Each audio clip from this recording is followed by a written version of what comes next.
Hello everyone, and welcome to Chapter Book Storytime Variety Pack. My name is Ellen, and I work at the Oakland Branch Library. I'm glad you could join me today. I've got some great books. I think if you wanted to give this video a title, it could be Fun and Games. I have one book that is a sports theme, and the other is about video games. So let's get started. My first book is new to EVPL. It's available as an ebook through our Libby app, and it's also available in print. It's called Defending Champ by Mike Lupica. Everyone deserves the chance to play. I love Lupica's sports novels. He is a sports commentator for ESPN, so he knows athletes and their love of the game and their drive and their determination, and he describes it so well. And he's also very good at describing sports scenes with lots of action, and you can follow along and figure out and understand what's going on. So I really do like Lupica's books. Defending Champ is about Alex and her love of soccer. Fresh off her football victory as quarterback, 12-year-old Alex Carlisle is on cloud 9. But with football season over, Alex is ready to get back on the field in the spring for soccer. She's a little nervous before tryouts. She's not sure if she'll be welcomed on her team. When she left the soccer team for the football team last fall, some of her teammates were angry, felt that she had abandoned them. She's a very good soccer player, and her team depended on her. So she's not sure if she's really going to be welcomed if she can come back. But after tryouts, with Alex back on her old team, she and her teammates find out that athletic funding has been cut in Orville, and girls soccer is one of the first teams to go. Even before their first game, their season has been cut short. The girls are devastated, but they love soccer so much and enjoy playing that still for the first week after they got the announcement, they still gather to play. And all the time they're trying to think of ways that they can have a soccer team. It costs $25,000 to fund a soccer team at their school. So they're going to have to raise a lot of money and raise it quickly before the season starts. So they brainstorm and get some ideas. Let's see what they come up with. Now, Alex knows that playing soccer is about more than just healthy competition. It's about fighting for their right to play. Why should the girls' team be the first to get cut? So, the soccer girls do come up with a plan. The girls' team versus the boys' team. They'll call it the game. If the girls can raise enough money by having this challenge and having this boys against girls soccer game, they would be able to have a season. So they could sell tickets and concessions and advertisements. It could be a big deal, and they could raise the money. But Alex soon realizes that her plan to save the girls' team has consequences. Let's see what they do. There are lots of things that they have to do. They have to get permission from the school board, the city council, the boys' soccer coach, and the boys' soccer team. They don't even know if the boys will want to do it. So I'm going to read you a part of the book where they're asking the boys' soccer coach if he thinks it's a good idea, if he would help them to have a season. Athletes should understand each other, right? They all just want to play. Well, let's see what happens. Let's see. When they were done talking, the two coaches, girls coach and boys coach, Coach Salmani for the boys waved his players over, and he and Coach Cross stood between the two teams.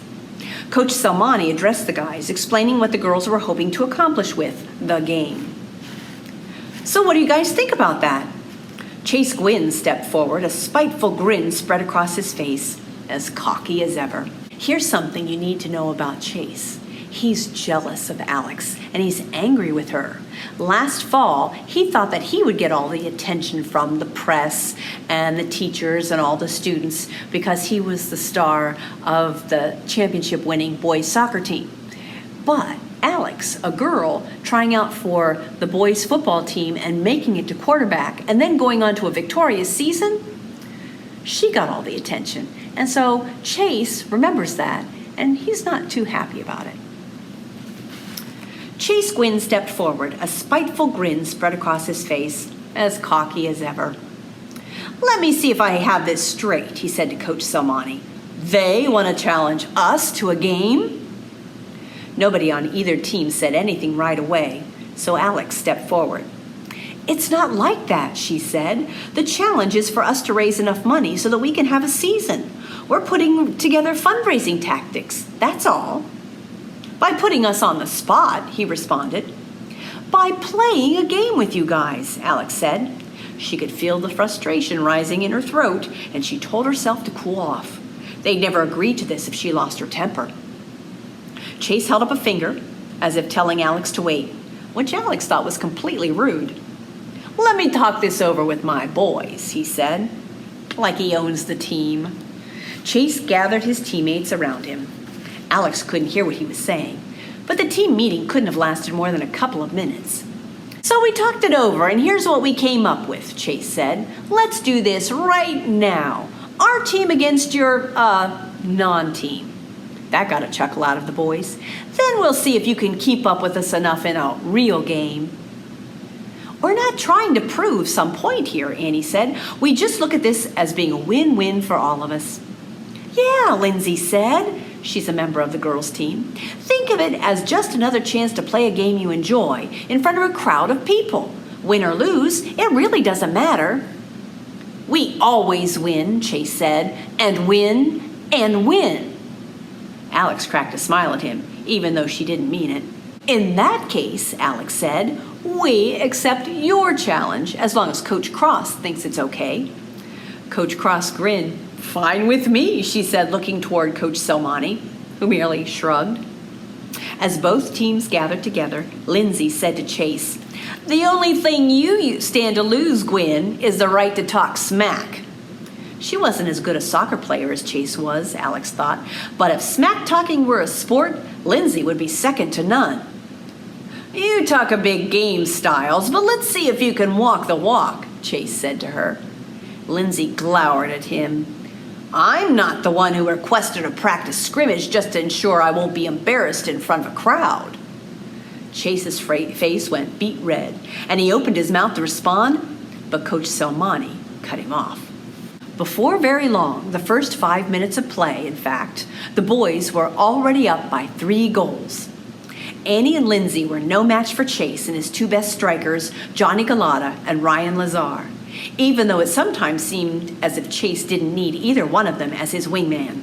He was that kind of a wizard with the ball, scoring the first 2 goals for the boys and making Carly look bad as she struggled to block them both. Chase excessively celebrated both goals as if they were playing in the state championship and not just a practice scrimmage. The first time he extended his arms out like an airplane and zoomed around the field, at one point getting up in Alex's face. On the next goal, he curtsied to Lindsay. The second time, Coach 𝐶𝑙𝑖𝑐𝑘 yelled at him to cut it out. Chase just laughed it off and ran back up the field as he and his teammates continued to dominate the first half. He scored again a few minutes later, raising their lead to 4-0. At that, Coach Cross blew her whistle and subbed in Alex, Roisin, Afafa, Rashida, and a few other players. At the next whistle, a couple minutes later, Roisin sidled up to Alex and said, "Why do I feel like they're running downhill and we're running uphill?" "Just remember," Alex said to her, keeping her voice low, "this is a game, but it's not the game." It was 7-0 by the time Coach Cross announced 1 minute left. By now, Coach had switched Annie off Chase and stuck Alex on him. Even during play, he kept trying to chirp on her, but Alex ignored him or just laughed at his attempt to intimidate. "You think this is funny?" Chase said. "Well, Chase," she said, "I wouldn't give you a Netflix comedy special or anything, but it's fun to watch you try." "Oh, I'm sorry," Chase said mockingly. "Didn't realize the score was so amusing to you." "Funny thing is," Alex said back, "you seem to be the only one concerned about it." Alex could see how much Chase wanted to score again. The perfect cap to a perfect day, showing up the girl he thought had claimed his rightly earned spotlight last fall. He was sprinting up the field again, tongue out like he did when he had full control of the play. Running directly at Alex, he faked a pass to Johnny, but Alex could see right through him. She acted as if she'd bit on the fake, leaning Johnny's way so that Chase thought he had a step on her. He didn't. Just as he started to blow past her, Alex went into a slide, knocking the ball away from him. It took Chase a moment to slow his momentum and turn back around. But by then, Alex had gotten to her feet. It was Alex's ball now. She made a quick pass to Roisin, who carried the ball into the boys' end. Chase wasn't going for her, though. He was trying to catch up with Alex. Oh, he's fast, Alex thought. But so am I. Finding an extra kick of energy, Alex pushed herself into high gear, creating some room between herself and Chase. Then Roisin sent her the ball right back, and Alex gave her a fast head fake to Justin Soares, the closest defender. Then she was past Justin, alone against their goalkeeper, Danny Stroud, the best keeper in the boys' league. Alex didn't hesitate or try to get too fancy. She was counting on the fact that Danny believed she favored her right foot. Few knew that Alex was capable of using both. As suspected, he guessed that she would hook one to his right. She didn't. Instead, she slowed enough to fake a kick and pushed the ball behind her left foot, and then absolutely flushed a shot in the top left corner. Just like that, they were on the board. It wasn't a total shutout. Still a beaten down by any measure, but they'd put up points, which was better than nothing. Both coaches blew their whistles then, signaling the end of practice. As the team strolled off the field, no one dared say anything from either side. Chase grinned smugly, but Alex was beginning to believe that this was his permanent expression. As Alex and Roisin walked back toward the gym, Roisin said, "Might a girl ask why there's a big fat smile on your face after we just caught ourselves a beating like that?" Alex took a swig from her water bottle and said, "Best loss I've ever had." "And why is that?" "Well, because now they think they can beat us like that in front of the whole town," Alex said. Roisin looked confused. "Well, can't they?" Alex took a breath. "Always a possibility," she said, "but their win accomplished two things today."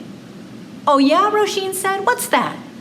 "One, they're confident enough to say yes to the game, which is all we needed anyway," Alex said. "And two, it got them thinking they've got this in the bag, even though we hardly brought our A game today." After the girls showered and dressed in the locker room, Coach Cross came to deliver the good news. Coach Selmani and the boys had agreed to play. The game was on. Alex winked at Roisin. "Told you." So the game is on, and the girls' team gets busy selling advertisements and getting concession stands and volunteers and selling tickets, and the day of the big game comes. Who do you think's going to win, boys or girls? Does it really matter if all the teammates love the game? And even more importantly, will they raise enough money to be able to have a season? You can find out by reading Defending Champ, an exciting book by Mike Lupica. Our second book is all about video games. It's called Click Here to Start by Denis Markell. It's available at EVPL as an ebook, an e-audiobook with our Libby app, and it's also available in print. All you need is your EVPL library card. Now, although I said that this video could be titled Fun and Games, this book has a sad start to it. This is a story of Ted Gerson, and he's in the hospital visiting his great-uncle Ted. Great-uncle Ted is in his 80s, and he is very ill and expected to pass away. But he asks to see Ted. And so Ted, he really doesn't want to go into the hospital, but he goes in, and his uncle is lying in the bed with tubes connected to him and monitors and all of that. He's in the ICU, and but he wants to see Ted. Uncle Ted is having trouble talking. He's very tired, so his words have been written down. When you hear me talking for Great Uncle Ted, actually I'm reading what Great Uncle Ted has written down. Ted talks first. I hand the pad of paper to my great uncle, who winces in pain as he presses a button on the side of his bed that raises him to a seated position. Slowly, he writes something and then hands me the pad. "Hurts too much to talk. You Amanda's boy, Ted?" I start to write an answer on the pad. The next thing I know, Great Uncle Ted yanks the pad out of my hands, and the old dude is surprisingly strong. Beep, beep, beep. Great. Now the heart rate machine is going a lot faster. That can't be good. He scribbles something and hands the pad back to me. I'm not deaf, you little dope. Talk to me. I laugh in spite of myself. Of course, duh. Yes, sir, I'm Ted. I feel a little weird introducing myself since he knows who I am, but since I don't remember him, it feels like the right thing to do, and I'm pretty sure he seems like a sir. The old man writes something more, and he's writing with more energy now. You got big. You still like playing games? What games do you mean, sir? I ask. Kissing games. What the? Oh, no, sir, I begin. I don't enjoy kissing games. That is, I've never played them. Well, maybe I would enjoy them if I did. I mean, you never know about something till you try it, right?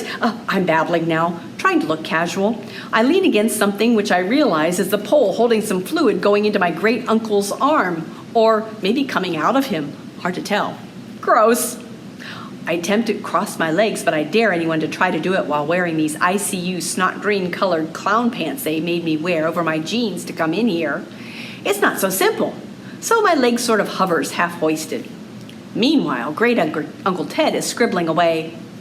I know you like computer games, you little twerp. I just wanted to see your face. I laugh, and I see a hint of a smile under all that machinery. You like the ones where you shoot people? I'm not allowed to play those, I say, which is the truth. I didn't ask if you were allowed to. I asked if you liked them. I smile and nod. This guy's pretty sharp. Yeah, I play them sometimes. Great Uncle Ted looks at me with an expression I can't make out. A lot of fun, huh? Well, I guess, I shrug. I hope that's the only way you ever have to shoot and kill a man. The other way is a lot less fun. You've killed a man? I try to ask casually, but it kind of comes out in a squeak. Not my most macho moment, but give me a break. I wasn't ready for this. Quite a few, yes. What did Uncle Ted do before he retired? I wonder what sort of professions call for killing men. Or more precisely, quite a few men. Was he a soldier? A hitman? Let's talk about something else. That's Uncle Ted. Why do you like these games so much? I'm happy to move on. I don't think the shooting games are all that, and that's the truth. It's more something to do with my friends when we hang out. What I really like is what are called escape room games. Tell me about them. Sure, why not? They're kind of puzzles, where you're stuck in a room and have to figure a way out. Great Uncle Ted looks up from the paper, and his wise, half-lidded eyes meet mine. He scrawls on the page and holds up the pad. Please tell me about the games you play, how you solve these puzzles. Wait, is a real live adult person asking me details about games I play? This is unheard of. So I go on and on explaining how the games work, how at first nothing seems to make sense, but then as I put my mind to it, a little click goes off in my head and all the pieces begin to fit. It's an awesome feeling when it all comes together and you get it right. When I see that his head has fallen back on the bed and his eyes are closed. Great Uncle Ted, are you all right? I gasp. Should I get Mom? He wearily reaches for the pad and writes carefully. I'm just tired, but I'm happy to see you again, Ted. I feel so much better about everything now. You are ready. Huh? What does that mean? That's good, sir. The old man looks up at me. The energy is clearly draining out of him. You must promise me one thing. Oh, I know, sir. I promise I'll work harder in school and I'll never tell Mom you thought she was a pain in the behind. I think he'll laugh at this, but instead he gathers his strength and writes furiously across the pad. No, listen to me. You must promise me. He's writing slower now, forcing the words out of the pen. Yes, sir? Great Uncle Ted falls back and throws the pad at me. And this is what he wrote. The box is only the beginning. Keep looking for the answers. Always go for broke. Promise me. With great effort, he tugs on my sleeve. I lean toward him. He pulls me down until my ear is close to his face. I can just make out the word that he is saying. "Promise," the old man croaks. He releases my sleeve. He looks peaceful now, like a weight has been lifted off his shoulders. As my great-uncle falls asleep, I hear my own voice sounding far away, whispering, "I promise." Ted leaves his uncle and goes back to his mom, who's in the waiting room, wondering what he just promised. And he's also very thankful that he got a chance to talk to his uncle. He was pretty interesting. Wonder what he meant by, he's killed quite a few people. I don't know. Sadly, a couple of days later, Uncle Ted dies. And Ted is then really glad that he had that chance to tell his uncle all about his games. The time comes for the reading of Great Uncle Ted's will. And Ted, young Ted, is listed as one of the people who must attend. At the lawyer's office, Mr. Wong, the lawyer, reads the first part of the original will. But then he says something very interesting. "That was the end of dear Uncle's will until 2 days ago. I was summoned to his bedside in the hospital. There he dictated to me a codicil to the existing will. A codicil is a document that adds to, rather than replaces, a previously executed will." Then he reads the codicil. "The first codicil to my last will and testament, I hereby award from my estate to Lila Gerson," that's Ted's older sister, she's ready to go to college, "the sum of $80,000 to be used to help pay for her education at Harvard University." Mom gasps and tears fill her eyes. She grips Dad's hand so hard that I thought it was going to fall off. Clearly, she didn't expect this. Second codicil, I leave the entire contents of my apartment on 103465 South Alta Vista Avenue in Loca Grande with all the treasures it contains, all the treasure it contains to my great-nephew Ted Gerson, who is good at solving puzzles. Search hard and you will find it. So Ted has just inherited a possible treasure. It's somewhere in Uncle Ted's apartment. He's going to need some help for this. So he calls on his friend Caleb and says, whatever we find, we'll split the treasure in half. So Caleb quickly agrees, and they're excited to get started the next day. Oh, there's just one catch in their search. Uncle Ted liked to collect things, and he also didn't like to throw away things. The apartment is a mess. Chapter 6 is called The Good, the Bad, and the Junky. The first thing that hits us is the smell. It's a combination of old newsprint, cooking grease, and some sort of old guy smell. Maybe body odor mixed with liquor and cigarettes. But that's nothing compared to the look of the place. Empty bottles are everywhere. There are bags of food on the stained couch, and I don't even want to think about what those stains are from. As a matter of fact, there are stains of all sorts of interesting colors on the floor as well. On the part of the floor that's visible, anyway. Most of the floor is covered by cartons of old magazines or grimy, broken appliances from about 20 years ago that Great Uncle Ted didn't bother to wash. It's kind of like a museum of the gross.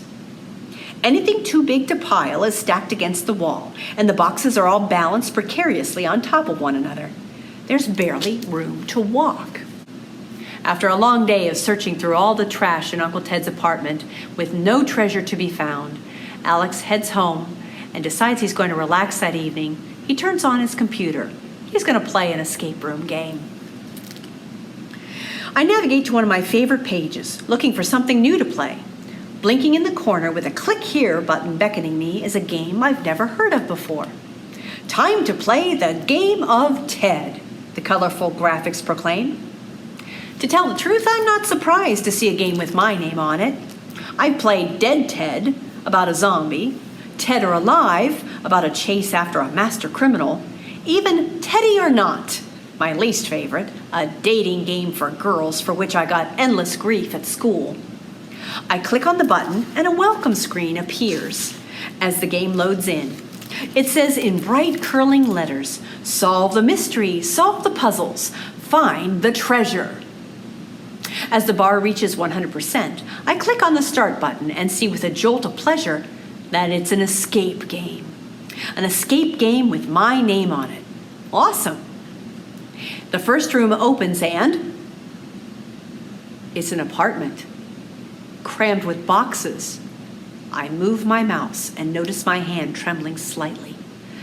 It can't be. Yet there it is. In the corner, stacked up under a sheet, are bags of rice. And when I click over into another part of the room, the screen reveals a shelf of World War II books. I rub my eyes. This can't be happening. The game is clearly set in my great uncle's apartment. Now I'm actually shaking. This is much too weird. I get up from my desk, thinking hard. What if this isn't just a game? What if these clues are actually in the apartment? I push back my chair so violently it tips over, and I end up on the floor in a heap. The crash is loud enough to attract attention, and I hear footsteps coming up the stairs. "Ted, are you okay?" Mom's voice, concerned. "Yeah, Mom," I yell a little too loudly and cheerfully. "Must have slipped." "Are you sure?" Her footsteps are outside the door now. She pauses as she turns the knob. I lunge for the keyboard and minimize the window just as she opens the door. She peers in to find me sprawled across the chair, scrambling to my feet. "Teddy, you're exhausted. I told your father it was too much work for 3 kids. I'm going online and finding people to clean out houses." "Don't, Mom, please. I want to do this." Mom leans her head to one side and holds my face in her hands. I know it's stupid, but I kind of love it when she does this. "Ted Gerson, since when are you so into lifting boxes and cleaning up filthy old apartments? You don't even pick up your underwear." She's right. I have to think of something convincing. "Well, the thing is, he left that stuff to me. I just know there's more in there than it seems." Mom sits down next to me and rests her head on my shoulder. "Teddy, I knew him as well as anyone. He was a wonderful man, but a little strange. He probably thought all those newspapers and things were a treasure of some kind." "Maybe so, but Caleb agrees with me. There might be stuff we could put on eBay or something. I could save up for college." "Okay, just promise me you won't work too hard." "It's kind of nice, Mom. I didn't know him, but I'm getting to know him after he's gone. Through his stuff. We'll just poke around a little more and see if there's anything there." "I'll make you a deal," Mom says, rising and going to the door. "You have till the end of the week. Then I call Goodwill, and they can cart whatever they want away. Sound fair?" "Perfect." I gave her what I hope looks like an "I love you so much, my understanding mother" smile when she leaves the room, and wait until I hear the click of the door and her footsteps heading downstairs before opening the screen again. Still there. So, Mom doesn't think there's any treasure there. That maybe Uncle Ted thought that the books on World War II history were a treasure, or the newspapers, or the ramen noodles were some kind of treasure. But I don't think so. I changed my mind when I read the book jacket. Together, Caleb and Ted discover that Uncle Ted's treasure might be exactly that, real gold and jewels. But someone dangerous is hot on their heels, and he's not about to let them get away with the fortune. So, it's not only about gaming, it's about mystery and adventure, maybe a little World War II history added in for good measure. This is called Click Here to Start by Denis Markell. Thank you for joining me for this week's edition of Chapter Book Storytime Variety Pack. I'm Miss Ellen, and I'm so glad you joined me. We read this week Defending Champ by Mike Lupica and Click Here to Start by Denis Markell. 2 really great stories. Miss Jessica will be here next week for even more stories. I hope you can join her. Thank you so much. Bye-bye.